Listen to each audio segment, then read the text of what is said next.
Good morning everyone. आज चाहिँ विजय दशमी है, हाम्रो नेपालीहरूको चाड। यहाँ चाहिँ हाम्रो दुना गाँच्दैछ टिका लाउनुको लागि।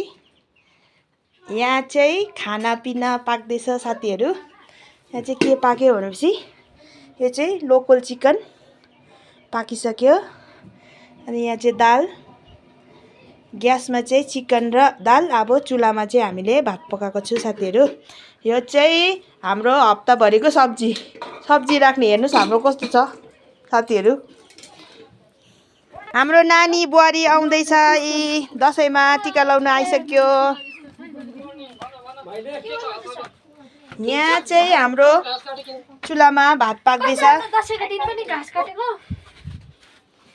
यहाँ चाहिँ बहिनीले मासु नखानेहरू पनि हुन्छ हो, त्यसको लागि भेजको तयारी गर्दैछ यहाँ चाहिँ साथीहरू। हाम्रो बेबीले के खाएको भन्दैन छिटो। यहाँ के खाएको नानी?